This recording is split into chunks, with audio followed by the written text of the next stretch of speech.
Allah.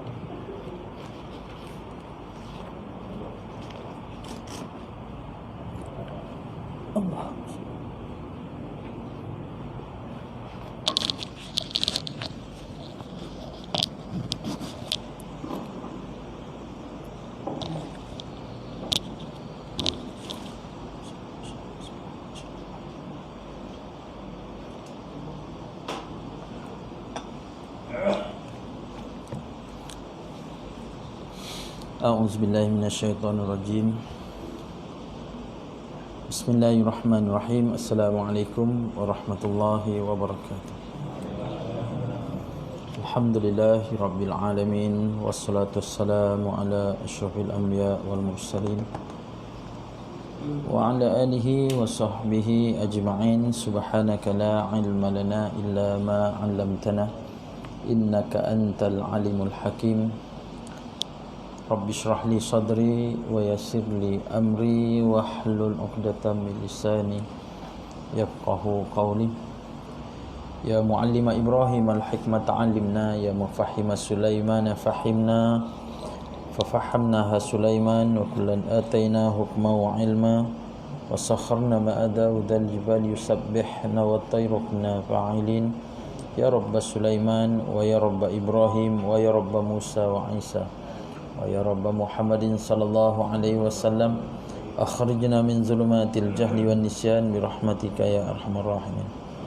Allahumma zidna ilma warzuqna fahma bi rahmatika ya arhamar rahimin.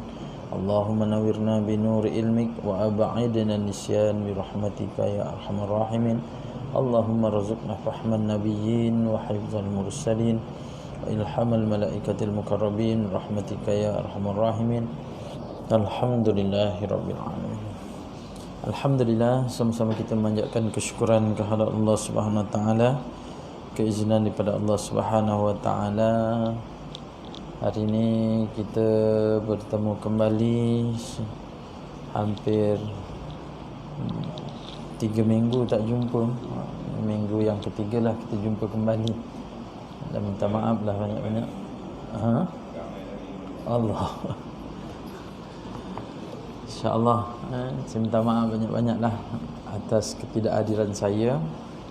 Dan insyaAllah kita akan sambung semula dalam Riyadhus Salihin jilid yang kedua, bab mengenai hak kejiranan, dan juga berpesan dengannya pada hadis 140 muka surat 230. Bismillahirrahmanirrahim. Wan Abi Surah Al-Khuza'i radhiyallahu anin Nabi sallallahu alaihi wasallam qala man kana yu'minu billah wal yawmil akhir falyuhsin ila jarih wa man kana yu'minu billahi wal yawmil akhir falyukrim dhaifah wa man kana yu'minu billahi wal yawmil akhir falyaqul khairan aw liyaskut. Rawahul Muslim bihadzal lafz wa rawal Bukhari ba'dahu. Maksud daripada hadis daripada Abu Surah Al-Khuza'i bahawasanya Nabi sallallahu alaihi wasallam bersabda, sesiapa beriman dengan Allah dan hari kiamat, maka hendaklah dia berbuat baik kepada jiran tetangganya. Sesiapa beriman dengan Allah dan hari akhirat, maka hendaklah dia memuliakan tetamunya. Sesiapa yang beriman dengan hari akhirat, maka hendaklah dia bercakap yang baik ataupun diam. Diriwayatkan oleh Muslim dengan lafaz ini, dan setengah daripadanya diriwayatkan oleh Al-Bukhari.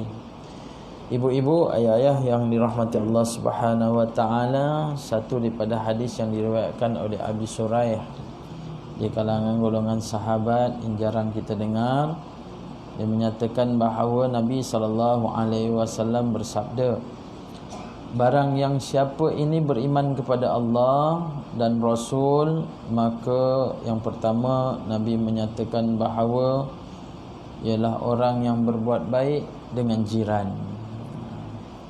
Dan barang siapa yang beriman dengan Allah, Rasul dan beriman dengan hari kiamat, bahawasanya dia hendaklah memuliakan ke atas tetamunya. Dan Nabi menyatakan yang ketiga, barang siapa yang beriman kepada Allah dan juga dia beriman kepada yaumul akhirah, hari akhirat, apabila seseorang itu dia hendaklah bercakap dengan baik ataupun dengan diam. Jadi ini kalau kita baca daripada pengertian hadis tu, kita dah faham. Yang pertama, dia suruh kita ini berbuat baik dengan jiran. Ini pesanan daripada Nabi SAW. Sebab itulah Nabi SAW dia dah ajarkan permulaan Islam lagi, bila mana Nabi SAW menunjukkan, dikatakan bahawa kebaikan bersama dengan jiran dan juga melayani tetamu serta bercakap dengan kata-kata yang baik. Bila Nabi SAW bersama dengan para sahabat duduk di Mekah sama-sama dengan para sahabat yang berdekatan dengan Nabi SAW, malahan Nabi tetap membuat baik terhadap orang-orang Islam dan juga kepada orang kafir. Nabi bawakan sikap tersebut bukan saja di Madinah yang diangkat sebagai sebuah negara ataupun negeri Islam sepenuhnya sewaktu perjanjian Hudaibiyah, tapi di Mekah sendiri Nabi dah tunjukkan dengan kejiranan dengan para sahabat dan juga jiran di kalangan orang-orang kafir. Carilah mana yang Nabi SAW sakiti orang-orang kafir di Mekah. Ada tak? Tak ada. Sehingga kan sebelum Nabi SAW diangkatkan menjadi Rasul pun, Nabi SAW tetap berbuat baik dengan orang-orang kafir. Dan kebaikan yang Nabi tunjukkan kepada orang-orang kafir sebelum diangkat menjadi Rasul, tempat yang dinyatakan paling selamat sekali untuk dipegangkan amanah adalah kepada Nabi SAW. Orang-orang Mekah dahulu dengan perniagaan banyak berdagang, keluar daripada kota Mekah pergi ke Syam, pergi ke Syria, Palestin, berdagang. Tetapi harta-harta mereka ni dia letakkan kat mana? Dia letakkan kepada Nabi SAW. Kerana dia yakin Nabi SAW memang orang yang boleh dipercayai. Sebab tu kita tengok yang menggelarkan Nabi Al-Amin siapa dia? Bukan orang Islam, tapi orang-orang Mekah. Di kalangan dia adalah orang-orang kafir. Dia sendiri menggelarkan kepada Nabi Al-Amin, yang boleh dipercayai. Dan dia di kalangan jiran-jiran Nabi, ya, jiran Nabi sekeliling yang kita kata bahawa ada 40 rumah. Nabi tunjukkan dengan sikap dia, ya, Nabi tunjukkan. Sampaikan kepercayaan tersebut bukan sahaja di kalangan orang Islam, tapi orang kafir. Kalau kita sekarang nak pergi bermusafir, kita nak simpankan kat siapa? Nak simpankan dengan kawan kita pun rasa macam tak percaya je. Ada orang simpankan, kadang minta tolong jagakan lembu kan. Tengok kawan tu jaga lembu, dia pun beli lembu, dia pun bagikan, tolong jaga. Kalau beranak besok kita bagi dua kan. Bagi dua lah. Kalau ada keuntungan bagi dua. Akhirnya lembu dia pun hilang. Rupanya dah jual.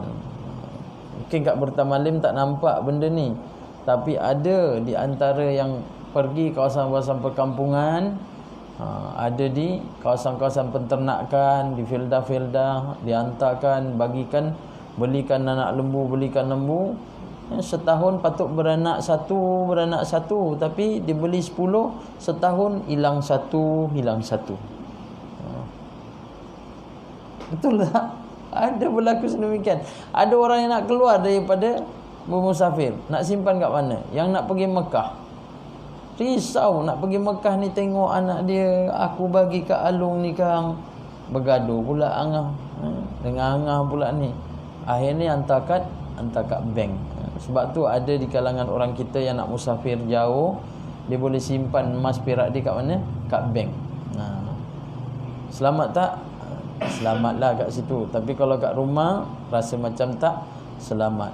Jadi ada penyimpanan dia. Sama juga Nabi SAW waktu di Mekah dulu, dia tak ada bank. Nabi tempat jadi orang yang dipercayai. Kenapa? Sebab kata-kata Nabi tak ada kata yang tak baik. Sesungguhnya apa? Innahu la taqulu illa haq.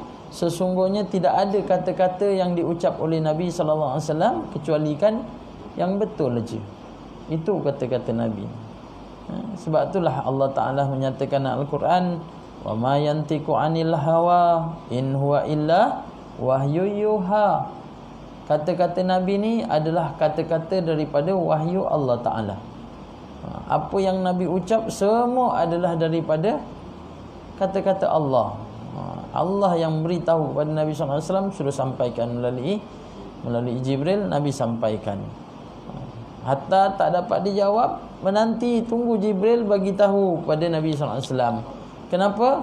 Jibril akan mendapat isyarat daripada Allah Ta'ala untuk sampaikan kepada Nabi SAW. Sama juga macam cerita tentang perubahan kiblat kan. Sama juga tentang puasa 10 Muharram. Semua tu dinyatakan oleh Nabi SAW atas daripada kata-kata Allah Subhanahu Wa Taala. Orang kafir pergi tuduh Nabi SAW. Nabi 16 bulan duduk di Madinah. 16 bulan duduk di Madinah, kiblat berkiblatkan Baitul Muqaddis. Baitul Muqaddis tu tempat orang-orang Yahudi. Orang-orang Yahudi bersembahyang di situ. Nabi 16 bulan daripada Mekah turun syariat tentang solat, lalu Nabi sallallahu alaihi wasallam berhijrah ke Madinah. Hujung-hujung 13 tahun tu, tahun yang ke-12 Nabi sallallahu alaihi wasallam diangkatkan peristiwa Isra Mi'raj. Turun syariat solat. Lepas tu Nabi pergi ke Madinah. Masa kat Mekah beribadat kat Kaabah. Sampai kat Madinah berkiblatkan Baitul Muqaddis. 16 bulan Nabi sallallahu alaihi wasallam kiblatkan kepada Baitul Muqaddis. Sini Baitul Muqaddis, sini Kaabah. Nabi arah sana je. Ada tak orang Yahudi kat Mekah? Ada. Ada tak orang Yahudi kat Madinah? Ada. Kita dah belajar dah kan? Kat Madinah ada 4 puak Yahudi yang besar. Bani Nadir, Qainuqa, Quraiza dan Khaybar. Ni. Tiba-tiba dalam keadaan 16 bulan Nabi SAW setiap hari mengangkatkan kepala doa, minta Allah Ta'ala alihkan. Turun wahyu daripada Allah Ta'ala melalui Jibril, lalu beralih kiblat ke arah Kaabah. Apa orang kafir kata? Apa orang Yahudi kata? Masa kiblat kepada Baitul Muqaddis, sesungguhnya Muhammad telah mengikut ajaran Yahudi. Tapi Allah turunkan wahyu yuha terus kepada sama juga dengan tentang 10 Muharram kita berpuasa. Orang Yahudi juga cakap, sesungguhnya Muhammad ini berpuasa seperti agama kami. Nabi SAW berpuasa pada 10 Muharram. Nabi bagi tahu, kalau kiranya aku hidup pada tahun hadapan, maka aku akan perintahkan untuk berpuasa Yaumut Tasu'a wa Yaumul Ashura. Puasa pada 9 dan 10 yang kita dah bicarakan dulu. Tapi siapa yang bagi tahu? Allah bagi tahu melalui Jibril sampai kepada Nabi SAW. Sebab tu Nabi waktu berada di Makkah ni, dia semua kata-kata yang baik.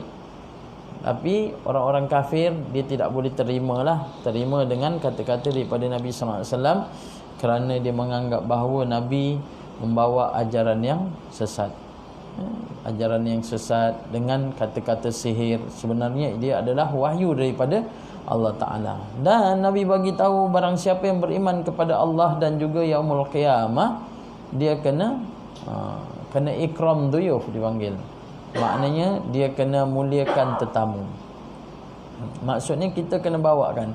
Nabi ajar kita, ya Nabi ajar kita supaya muliakan tetamu. Bila Nabi ajarkan? Bila tetamu yang datang. Yang datang ialah daripada orang-orang Makkah pergi ke Madinah. Orang Madinah ni tak kenal orang Makkah. Mana orang kenal Madinah kenal Makkah?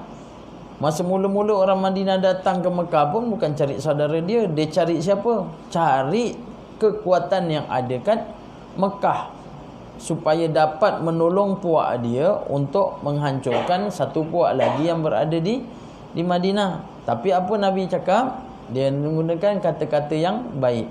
Tertarik orang-orang di Madinah. Itu yang berlaku perjanjian Aqabah kan. Akhirnya berlaku perjanjian Aqabah. 12 orang datang. Nabi mengucapkan dengan kata-kata yang baik. Akhirnya terpengaruh dan dipercaya.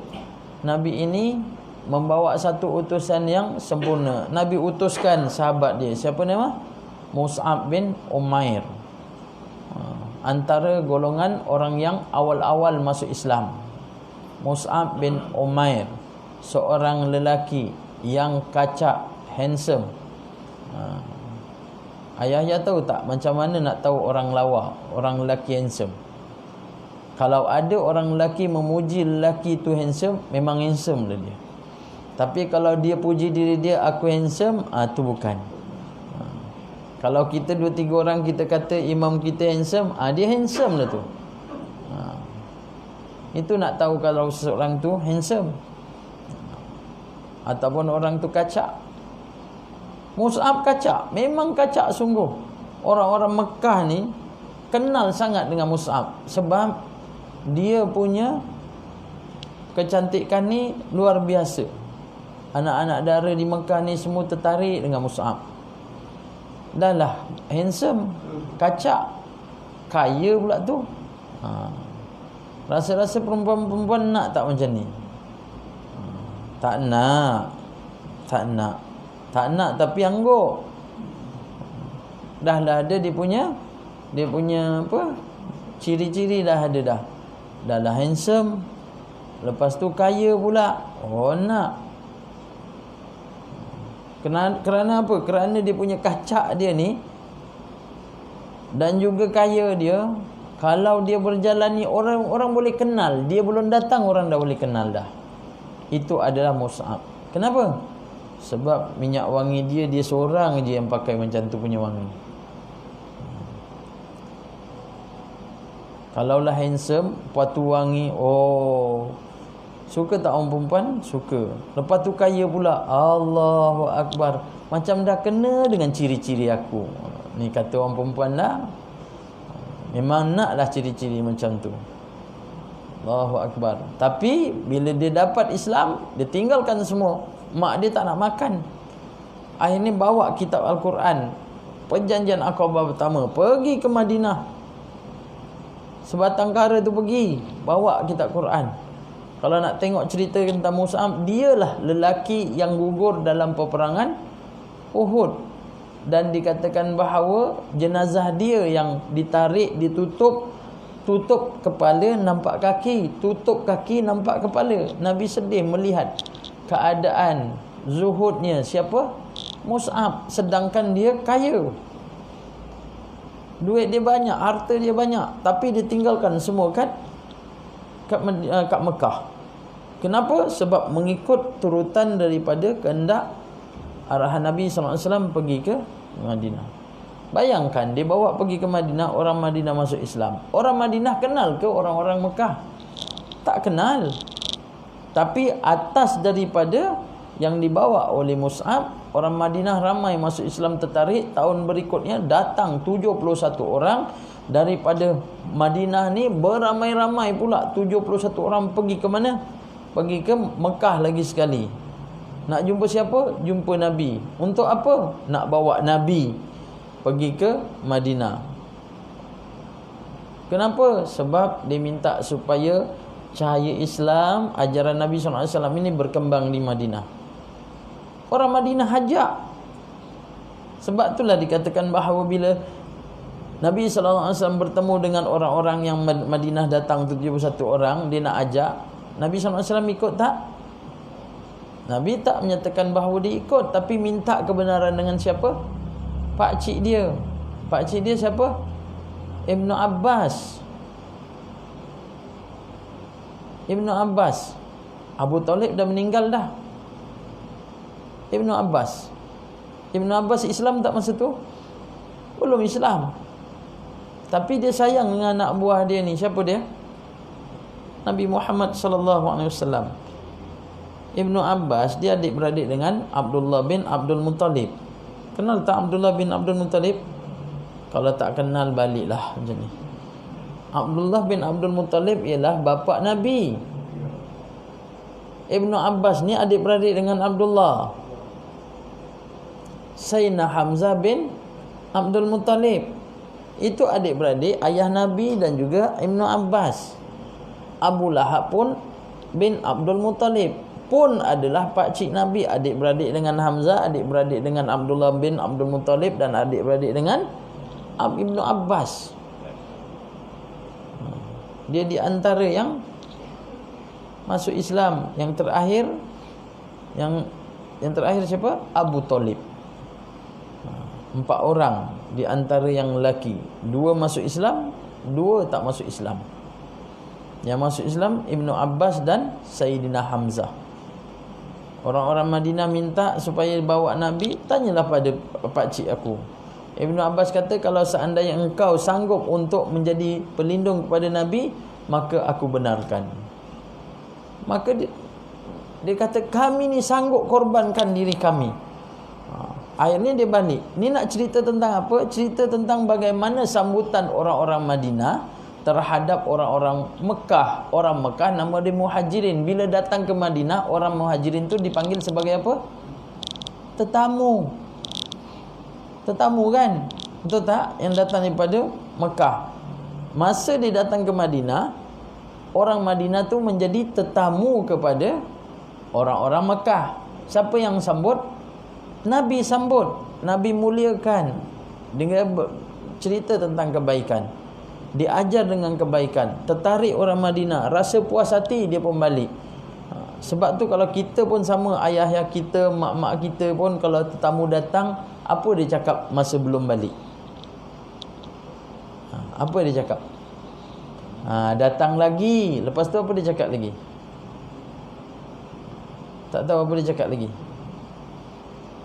Tak ada cakap, diam je. Kalau tuan-tuan sendiri tetamu datang, kita cakap apa? Senang-senang datanglah lagi. Lagi? Bila dah masuk dalam tu memang kata ahlan wa sahlan, buatlah macam rumah sendiri. Tapi masa nak balik, dia cakap apa? Jangan serik. Betul kan? Ayah kita cakap tak? Mak kita cakap tak? Jangan serik ya, datang sini lagi, datanglah. Ni datang tak cakap, ini dapat sediakan ni je. Ini pun dah cukup lah, alhamdulillah. Sempat pula tu sembelih kambing. Allahu Akbar. Padahal tak sembelih pun, ada yang peti asnya korban tu ada lagi. Dia basankan. Sebab memang dia ajar macam tu, kena muliakan tamu. Kita katakan jangan datang lagi, senang-senang datang lagi. Saya suka sebenarnya awak datang ni. Cara dengan kata-kata lembut. Kata-kata pun mainkan peranan juga. Datang lagi ya. Lain macam ya dia tu. Aku yang suka sangat engkau datang. Rasa-rasa nak datang tak? Sikit tak nyusahkan aku. Lain macam tu. Kan kita, mak kita aja yang kata aja macam tu. Muliakan. Sebab tu orang Madinah bila datang, dimuliakan, rasa senang dia balik. Orang Madinah menanti orang Mekah pula datang. Tengok orang Mekah bila datang kat Madinah, macam mana layanan dia. Hijrah itu pengorbanan orang Madinah sambut orang Mekah, Muhajirin. Pengorbanan dia tinggalkan. Hijrah itu perjuangan, dia berjuang. Hijrah itu persaudaraan, disaudarakan. Nabi saudarakan orang Muhajirin dengan orang Madinah. Macam mana dia jadikan saudara? Yang datang seorang diri, dia ambil orang tu, duduk pada rumah-rumah yang telah ada rumah tangga, dan dijadikan sebagai anak angkat. Abdul Rahman Auf tu dia datang seorang diri, harta dia berjuta tinggal kat Mekah. Dia jadi anak angkat kepada seorang sahabat. Satu hari tolong sahabat bapa angkat dia ni pergi pasar. Satu hari tolong. Besok dia dah tak tolong. Sebab apa? Dia dah start miaga.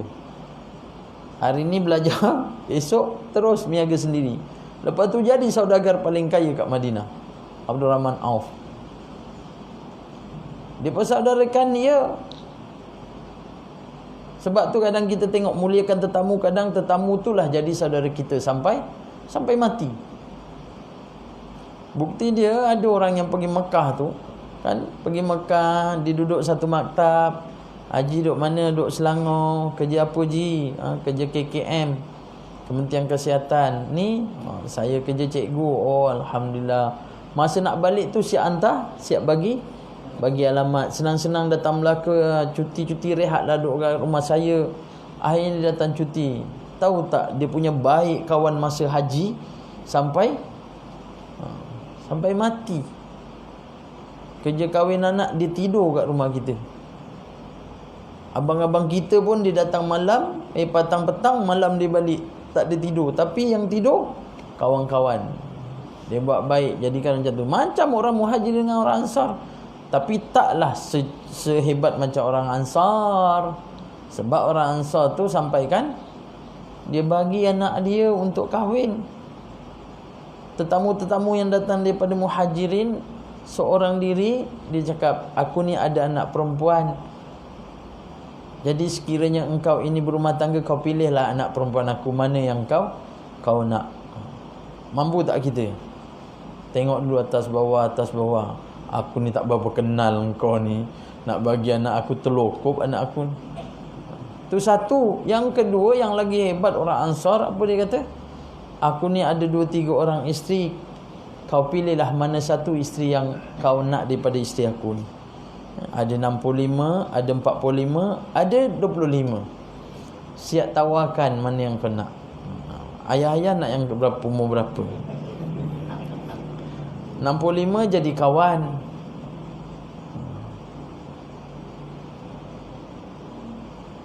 45 bolehlah, tahulah masak sikit-sikit. 25 puas aku nak ngajar ni. Pilih mana satu. Mampu tak kita buat macam? Tak mampu. Tapi orang Ansar macam tu, dia punya layan sebagai tetamu. Subhanallah, hebat dia kan. Nabi ajar. Ya, Nabi ajar tu. Nabi ajarkan kepada siapa? Penduduk-penduduk Madinah. Tautan ukhuwah, sayang dengan orang Ansar. Tapi manusia tak lari dengan sifat apa? Sifat-sifat yang ada pada diri dia. Tak puas hati, iri hati. Ada tak? Ada. Itu semua ujian bagi umat Islam. Kadang orang yang selalu pergi masjid, ada tak perasaan iri hati? Ada. Sembayang juga, tapi dalam keluarga ada perasaan iri hati. Ada juga. Sahabat-sahabat golongan Ansar ni lagi pula dekat dengan Nabi SAW. Ada perasaan iri hati? Ada. Masa peristiwa Fathul Mekah. Fathul Mekah ni iaitu pembukaan kota Mekah. Orang-orang Madinah duduk di Madinah tahun ke-6 Hijrah. Orang-orang Mekah datang serang Madinah. Dulu nama dia ialah Yasrib. Orang Yasrib dipanggil golongan Ansar. Tahun kedua Hijrah, orang Mekah dah datang serang perang Badar. Selang beberapa tahun datang lagi serang perang Uhud. Tahun ke-6 Hijrah datang lagi serang yang besar-besar lah, perang Khandaq. Bertahan Nabi. Menang tak Islam? Menang. Bila Allah datangkan ribut, habis. Semua tentera-tentera daripada Mekah, pihak kufar, habis. Masa tutup parit tu, Nabi SAW tutup, dia seru kepada orang Islam supaya bersiap sedia untuk kita pula pergi datang ke bumi Mekah. Terkejut para sahabat. Kenapa Nabi SAW pergi ke sana? Sebab datang beberapa kali mimpi ke atas Nabi SAW. Nabi masuk kota Mekah dan masuk dalam Kaabah. Beberapa kali Nabi mimpi masuk Kaabah, mimpi lagi masuk Kaabah, mimpi lagi masuk Kaabah, memberikan gambaran bahawa Nabi kena pergi ke Kaabah. Tahun ke-7 Hijrah, siapa yang bermau'id untuk sama-sama pergi? 1,400 orang, semua sepakat nak ikut dengan Nabi. Itu di kalangan golongan-golongan yang Nabi kata yang akan dibawa untuk masuk dalam syurga. Semua rasa suka sangat. Tapi kisah tu ada seorang, dikata ada 1,401. Satu tu di antaranya ialah orang munafik. Sebab dia pergi bukan kerana nak ikut sama-sama berjuang dengan Nabi, tapi dia merasakan bila tentera Islam pergi berperang, tak ada lain yang dia akan dapat ialah kemenangan. Dan kalau menang dah tentu dia dapat harta ghanimah. Dia menyorok di belakang seekor unta merah.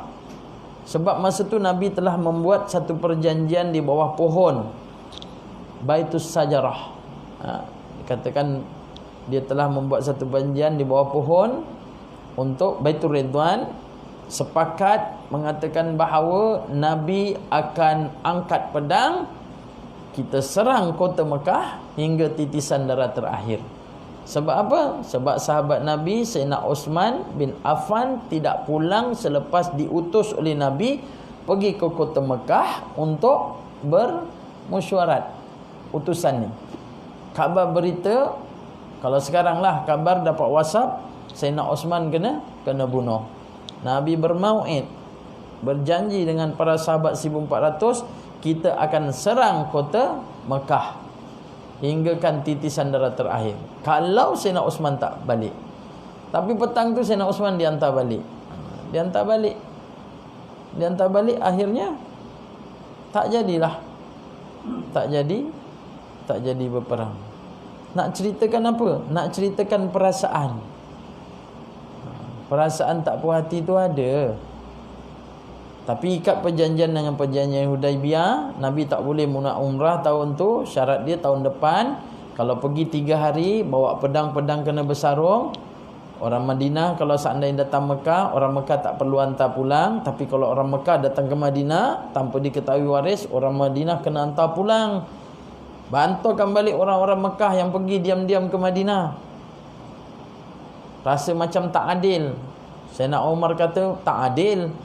Orang Madinah kalau datang Mekah, dia tak hantar pulang. Tapi orang Mekah datang ke Madinah, disuruh kita hantar pulang. Adil tak? Ayah-ayah ni, ibu-ibu faham tak saya cakap ni? Adil ke tak? Tak adil lah kan? Sayyidina Umar datang jumpa Abu Bakar. Wahai Abu Bakar, kau tengok apa yang diminta oleh Suhail, orang kafir. Rasa macam tak adil. Sayyidina Abu Bakar radhiyallahu an mengatakan bahawa Nabi ni tak ada yang cakap kecuali yang betul aja. Teringat kata-kata Allah, wa ma yantiqu 'anil hawa in huwa illa wahyu yuha. Bila bisik kepada Nabi sallallahu alaihi wasallam, Nabi tanda tangan perjanjian pertama di antara orang Islam dengan orang kafir dalam dunia. Itulah perjanjian dia, perjanjian Hudaibiyah. Rasulullah sallallahu alaihi wasallam bersama orang-orang kafir.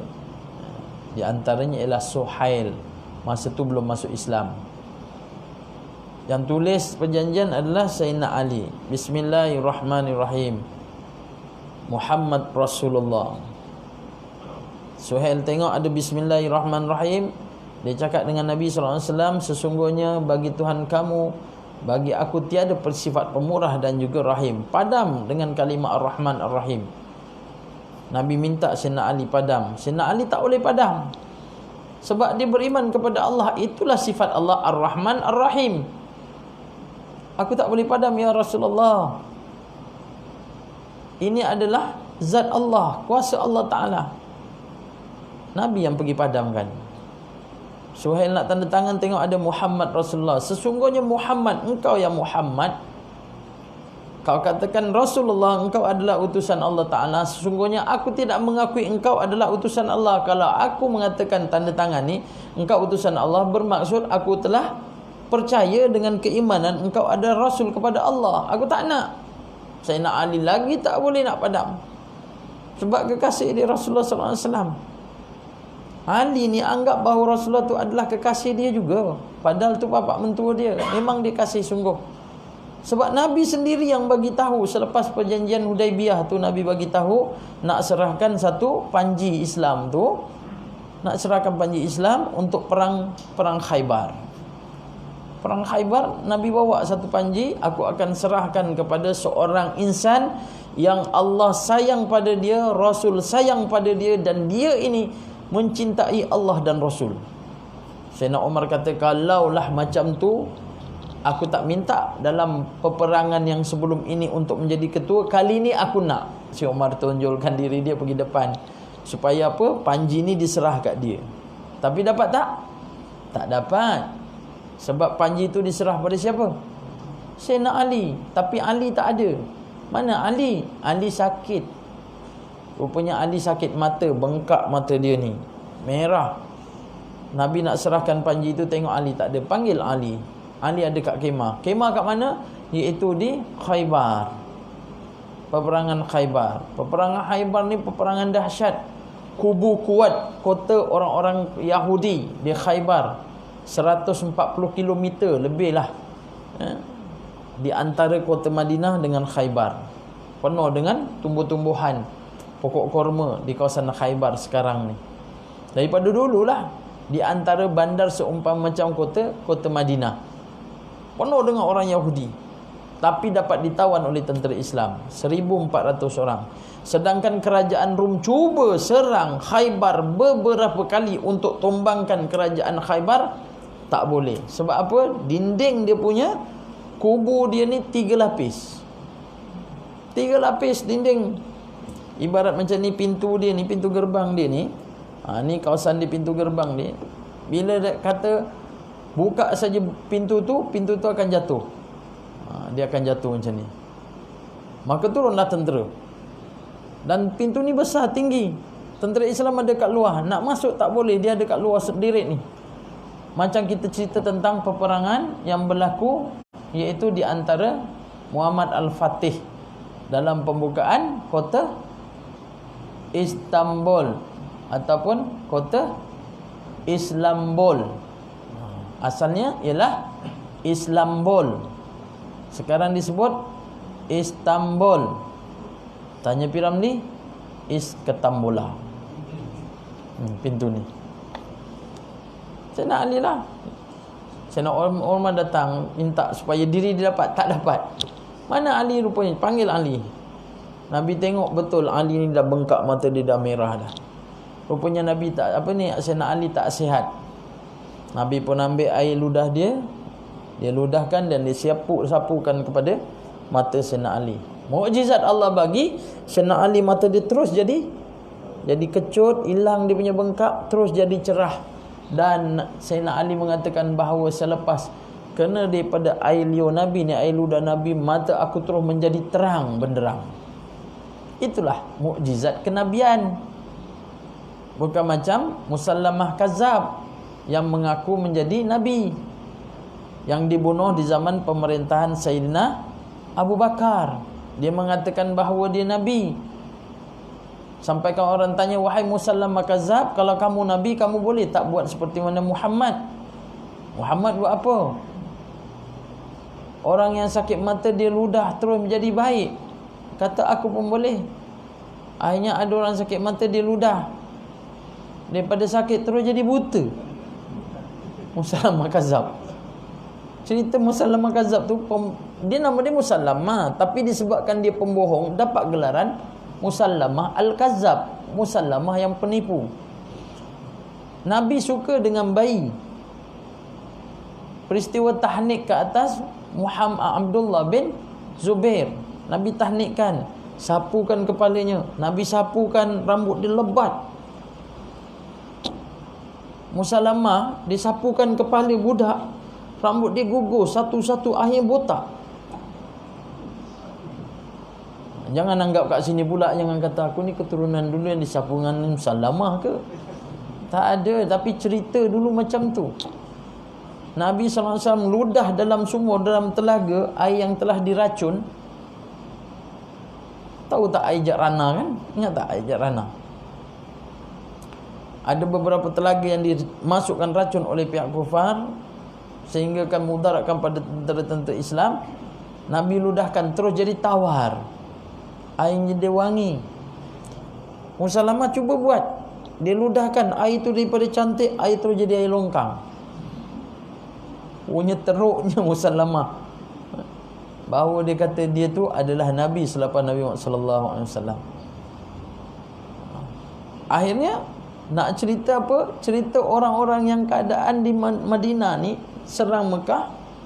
Berjaya tak? Berjaya setahun selepas setahun berlakunya perjanjian Hudaibiyah. Masuk serangan kali kedua selepas dilanggar satu perjanjian, nama dia gencatan senjata 10 tahun, tapi dilanggar, dia bunuh di antara orang yang berpakat untuk ikut perjanjian Islam. Nabi kepung 4 penjuru.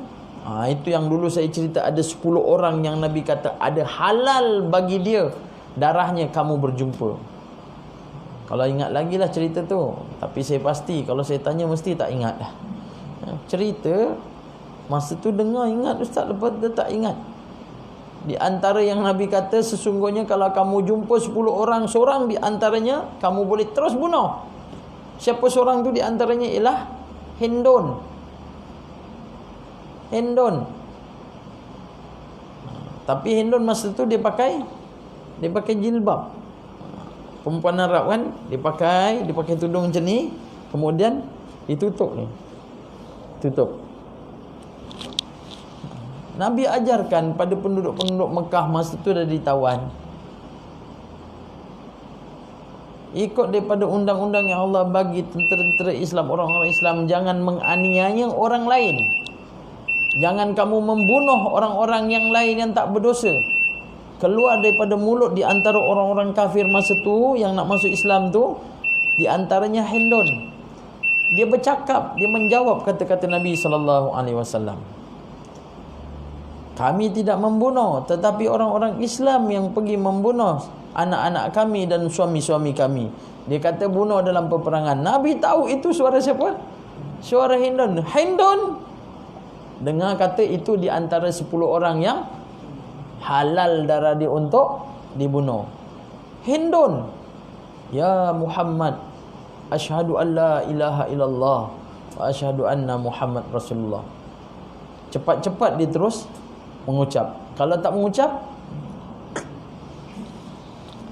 tapi bila dia mengucap, dibunuh tak? Nabi tak bunuh. Kosong. Apa kosong tu?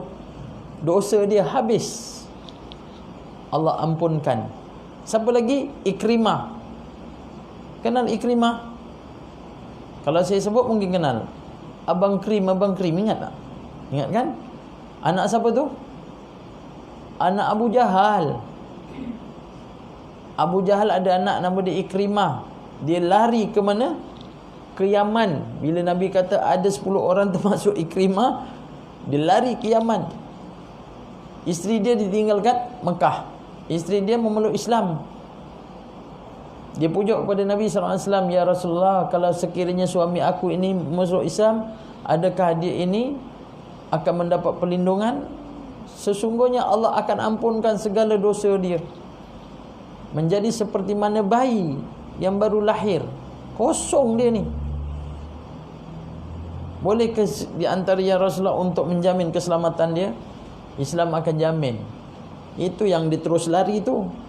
Cari siapa? Abang Krim, baliklah.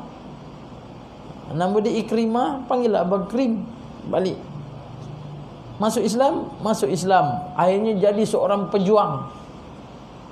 Nabi bagi tahu, jangan sekali-kali kamu hinakan kepada Ikrimah kerana dia adalah anak Abu Jahal. Kerana Ikrimah ni adalah orang yang dimuliakan oleh Allah Ta'ala selepas dia masuk Islam. Sungguh-sungguh dia berjuang. Nak cerita apa? Bila ditawan kota Madinah, kota Mekah, Nabi ambil harta-harta rampasan. Banyak tak? Banyak. Tapi Nabi serahkan pada siapa? pada semua penduduk-penduduk Mekah. Yang kafir dia masuk Islam, Nabi serahkan harta dia balik. Yang cabut tu, maka harta dia dirampas. Nak bagi pada siapa? Tentera Islam ada dekat 10,000. Rasanya Nabi bagi tak 10,000 sama rata? Rasa-rasa bagi tak? Nabi tak bagi. Nabi bagi pada penduduk-penduduk Mekah aja. Orang muhajirin datang daripada Mekah pergi ke Madinah. Puasa Fatul Mekah, dia dapat masuk Mekah balik, dapat dia punya rumah-rumah lama dia. Harta rampasan dia bagi pada penduduk-penduduk Mekah. Penduduk Madinah dia tak bagi pun. Sedangkan penduduk Madinah dia sama-sama berjuang dalam perang Uhud, dalam perang Badar, dalam perang Handak, sama-sama pergi masa perjanjian Hudaibiyah 1400. Tapi golongan orang-orang yang kat Madinah, orang-orang Yasrib ataupun dipanggil orang-orang Ansar, dia tak bagi pun harta. Kalau saya tanya ibu-ibu, ayah-ayah, patut ke tidak? Patut ke tidak? Yalah, tak kena pada diri sendiri memang tak jawab. Cuba kalau kena pada diri sendiri, patut tak? Tak patut kan? Takut nak jawab. Kan jawab salah. Dia tanya kepada dia, ya Rasulullah, kenapa kami tak dapat? Kami penduduk Madinah yang sama berjuang tak dapat. Kamu bagi semua pada orang-orang muhajirin, orang-orang Mekah. Kami ini berjuang daripada awal permulaan Islam berada di bumi Madinah. Kamu tak bagi pun harta kepada kami. Bertubi-tubi ditanya pada Nabi SAW. Akhirnya Nabi jawab. Apa Nabi jawab? Ku serahkan harta ini kerana pengorbanan orang-orang Mekah yang mula-mula permulaan Islam, perjuangan lagi teruk daripada berada di Madinah. Berada di Madinah orang Islam ramai. Masa duduk kat Mekah, tengok Bilal bin Rabah, Sumayyah disula. Dikatakan bahawa digodok dengan tombak ni, Sumayyah mati. Yasir, suami Sumayyah hamba, disalai atas api, salai. Dia bunuh.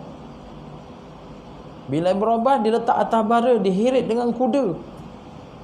Tambat leher dia, jatuh, dihirit. Letak tengah-tengah padang, dia empap dengan batu.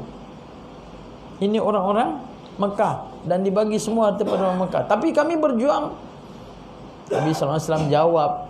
Akhirnya orang Madinah menangis, semua menangis. Kenapa menangis?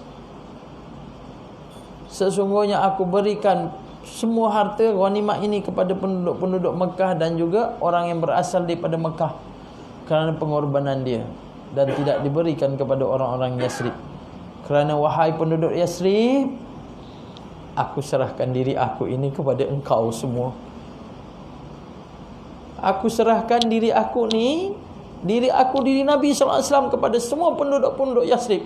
Ya Rasulullah, ampunkan kami ya Rasulullah. Kami tak nak harta ya Rasulullah, kami nak diri engkau.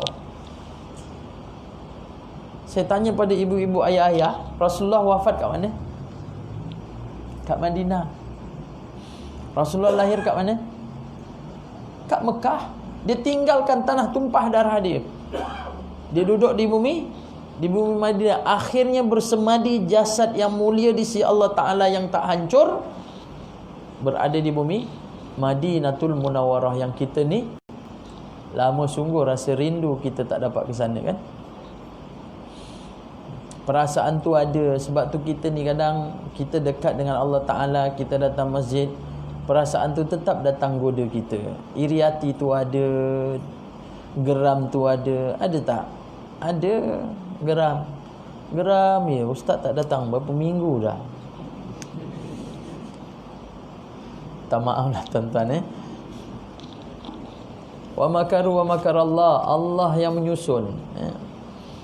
Kita belajar bila orang minta sesuatu, kita menunaikan hak pada permintaan dia, sesungguhnya Allah akan muliakan kita. Sebab tu saya tak datang pun saya minta hak kepada Bertamalim, kita minta izin. Sebab ada orang minta sangat supaya saya pergi ke tempat dia. Kat sebulan lebih dah dia minta. Terpaksa korbankan 1 malam je. Mana satu malam minggu sebelum tu ustaz tak datang juga. Memang tak datang sebab saya ambil anak saya kat Shah Alam, hantar anak saya kat Shah Alam. Duduk Melaka tak pernah jam, pergi Shah Alam jam. Ya Allah, macam mana hidup kat sana, saya cakap. Jauh 40 km. Tengok dia punya waste, masa dia 1 jam 40 minit. Ya Allah, macam tu punya lama. Tak rasa jam kat sana. Kat sini tak rasa jam, sana jam. Kali ni saya datang walaupun dah lambat ni kan. Risau imam, ingat tak risau? Imam Zaidi risau, ustaz malam ni ustaz kelas. Ya, insya-Allah ustaz sihat-sihat. Risau takut saya tak datang. Doalah ibu-ibu, ayah-ayah, alhamdulillah doa ibu-ibu, ayah-ayah saya semakin sihat, alhamdulillah boleh datang. Tapi minggu depan belum tentu lagi lah. Sebab kita tak tahu besok lusa kita macam mana. Tapi doalah mudah-mudahan kita dipanjangkan umur, boleh jumpa lagi minggu depan, boleh kita baca lagi hadis Nabi sallallahu alaihi wasallam.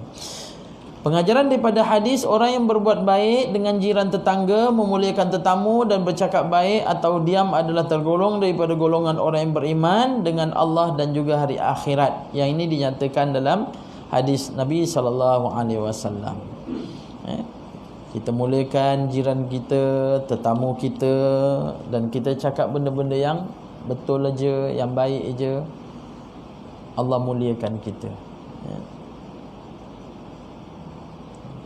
Tadi pergi datang ke sini dengar satu persoalan. Kalau jiran kita ni ustaz sakitkan hati kita, macam mana ustaz? Sabar je lah, kita pun dah belajar kan. Kalau orang sakitkan hati kita, doakan je lah yang baik-baik.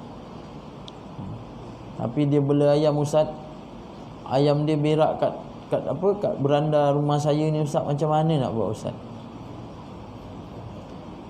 Senang aja, ambil gambar ayam tu sama tai ayam tu, WhatsApp kat rumah sebelah, minta tolong cucilah, ayam kau dah berak kat tempat rumah aku ni, kat beranda rumah aku.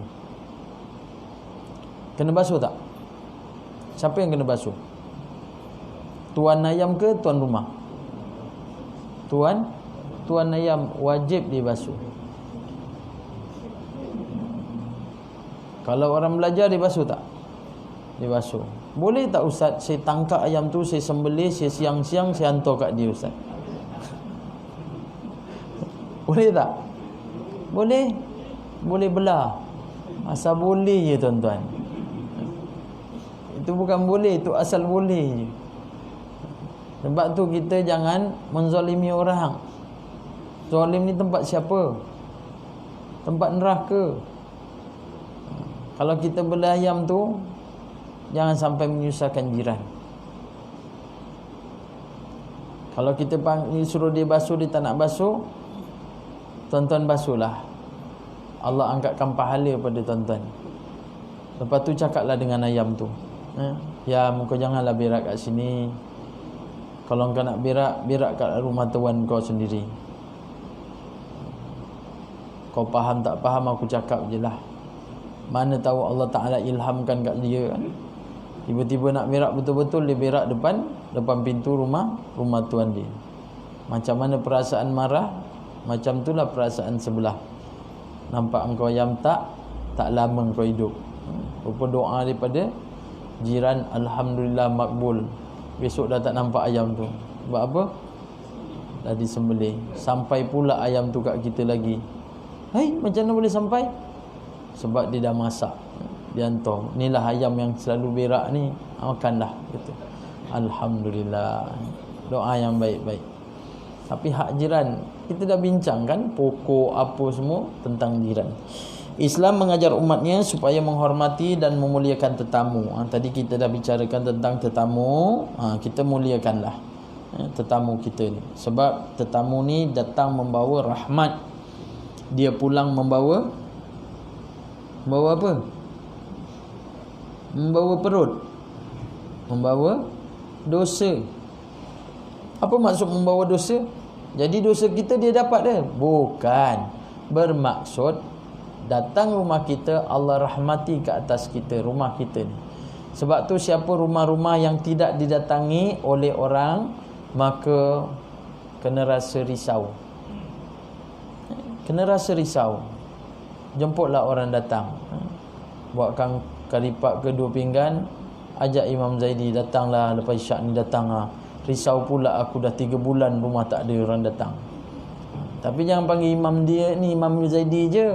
Panggil orang lain pula. Si imam ni satu lepas isyak 2-3 rumah aku kena pergi juga ni ustaz dalam pergi pasal ni kata. Dia datang tu tuan-tuan membawa rahmat, dan dia balik tu bawa dosa. Bukan dia dapat dosa, tapi dosa kita Allah hapuskan. Sebab dosa kita yang ada kat rumah tu banyak, anak-anak, isteri, dihapuskan oleh Allah Ta'ala. Sebab tu kena rasalah keadaan ni, biar datang orang kat rumah kita ni. Tapi kadang orang dia tak suka rumah dia didatangi tetamu. Terutama orang datang jual kapet, oh lagi dia tak suka. Assalamualaikum, kapet ada, jam ada. Tengok pun tak apa, cash boleh, hutang pun boleh makcik, tengok saja, tak apalah, tak apa. Okeylah juga sebab melayan. Assalamualaikum, dalam tu tengah makan kan, shh, diam. Sedangkan rumah tu nak didatangi rahmat Allah Ta'ala. Yang ketiga, Islam mengajar umat ini supaya bercakap perkara-perkara yang tidak menyakiti orang lain. Jadi cakap tu kena hati-hatilah, jangan sampai orang lain rasa sakit hati. Kalau kita terasa sakit hati tu, cepat-cepatlah kita istighfar pada Allah Ta'ala. Mudah-mudahan Allah ampunkan kita. Sebab tidak berlaku sesuatu kecuali kehendak Allah Ta'ala. Mungkin Allah Ta'ala datangkan sakitnya hati kita atas kata-kata orang, tetapi kadang disuruh kita muhasabah. Sebab apa? Kadang kita pun pernah menyakiti hati orang. Sebab tu bila satu berlaku tu kena muhasabah dirilah. Hikmah di sebalik tu. Kenapa Allah datang keadaan selipar aku hilang hari ni? Aku baru beli 3 hari dah hilang. Ni siapa dia kaki kebas ni? Rupa-rupanya teringat balik dulu masa muda aku dah 3 pasang aku kebas kat sini. Ini baru selak 1 pasang hilang. Ada hikmah di sebalik itu. Sebab kadang kata-kata kita ini menyakitkan hati orang. Kita tak tahu, rupa-rupanya Allah uji kita dan kadang hati kita pun sakit juga. Percayalah bahawa segala pembalasan tu adalah milik hak Allah. Hak Allah segala-galanya. Dan yang keempat, antara tanda beriman dengan hari kemudian dan kesedaran terhadap tanggungjawab ialah memelihara hak jiran, menghormati dan melayan tetamu, dan berkata-kata yang baik ataupun diam. Cuma saya nak bawa kisah ni lah. Kisah ni berlaku di kampung mertua saya. Ibu mertua saya ni dia biasa memandikan mayat. Memandikan mayat seorang perempuan. Ada nenek tu meninggal. Jadi Bilal yang perempuan ni biasa sangat memandikan jenazah. Jadi ibu mertua saya ni pun ikutlah mandikan sekali. Tetapi Bilal yang memandikan tu kan, beberapa kali dia cium jenazah tu, seorang nenek. Dia cium, kejap-kejap cium. Lama dia kapankan dia tenung je muka dia. Mukanya dalam keadaan cantik sungguh, bersih. Ibarat meninggal dia tu seperti mana dia tidur. Dia tidur je. Kita boleh tahu orang yang dekat dengan Allah Ta'ala, yang selalu beribadat, ada tak kala kita tengok jenazah tu kita rasa senang, tengok tu kita tak rasa takut. Tengok je tak rasa takut. Tapi ada kadang tu kita nak datang tu kita dah rasa berdebar. Tak tahulah Imam Zaidi ni terasa ke tidak, tapi saya macam tu. Ada jenazah tu saya nak pergi sembayangkan, hati saya berdebar je. Tapi saya tahulah tengok dia ni macam mana kehidupan dia. Ada yang saya tengok, ya Allah, tak rasa takut tengok dalam tung. Masa dia nak mandi tu saya tengok dia, subhanallah. Masa dikapankan saya duduk depan tengok jenazah tu dibedakkan, Allahu Akbar. Tak rasa takut pun. Tak rasa takut, malam tidur pun nyenyak. Ada yang kadang tu saya pergi, dah dibungkus putih tu, saya tak tengok muka dia, tapi malam tu terkelip-kelip saya pandang. Tengok mentul nampak mayat. Tak tahulah saya. Kadang Allah tunjukkan kat situ orang yang baik-baik, orang yang baik-baik. Jadi mak saya ni mandikan Bilal tu jap-jap cium. Tanyalah kenapa, kata saya banyak-banyak selama ni saya mandikan mayat, saya tengok inilah mayat yang paling cantik meninggal dia, muka dia bersih. Lepas tu pergilah tanya pada ahli keluarga, dan mak pun tahu siapa nenek tu. Rupa nenek tu di antaranya ada ciri-ciri dalam hadis ni. Apa dia? Iaitu dia tak suka banyak bercakap. Dia duduk diam aja. Kalau seandainya kerja kahwin ke apa, dia duduk diam aje lah. Kalau datang orang tanya apa khabar baik. Datang dengan siapa? Datang seorang. Dia tak adalah cerita. Ada orang dia tanya apa khabar baik. Aku ni daripada ni sebenarnya tadi aku pergi pasar, kau tahu. Aku tanya kau khabar je, kau cerita pasal pasar pasal apa? Ada orang macam tu semua. Dia boleh cerita 30 kaki atas, 30 kaki bawah, dia boleh cerita ni. Cerita je ada orang macam tu. Bab apa je semua dia boleh ulas. Bab cerai, boleh cerita pasal cerai mahkamah, dia tahu cerita mahkamah. Cerita pasal speed trap, dia boleh tahu speed trap. Cerita pasal curi pun dia tahu. Cerita pasal enjin kereta pun dia tahu. Ya Allah, cerita pasal angkasa dia tahu. Ni 30 kaki atas, 30 kaki bawah. Orang lain tak payah bercerita, diam dengar. Dia jadi penglipu lara. Tapi nenek tu memang dia tak banyak cakap. Kalau seandainya dia bercakap dengan kawan dia, ada datang seorang pula yang jenis suka bercakap, nenek tu bangun, dia pergi tinggalkan. Dia tak suka. Tuan-tuan, kalau dapat macam tu baguslah. Tapi jangan bila orang datang apa khabar baik, terus tuan-tuan lari je. Aku nak ikut macam ustaz cakap, jangan banyak cakap. Ji, Assalamualaikum. Waalaikumsalam. Salam je. Kenapa lah Ji? Ustaz dah pesan kita jangan banyak cakap. Ni tak faham lah baca hadis ni. Sedangkan kita keadaan menggembirakan orang pun Allah suka. Ada orang dia nak bertanya khabar. Hidup seorang ni kita susah tuan-tuan. Hidup dalam keadaan kita dua orang, kita rasa senang. Tak percaya tuan-tuan, cuba jalan sorang-sorang kat kubur. Rasa apa jalan kat kubur sorang-sorang? Rasa apa? Rasa suka? Macam-macam rasa kan? Macam-macam rasa.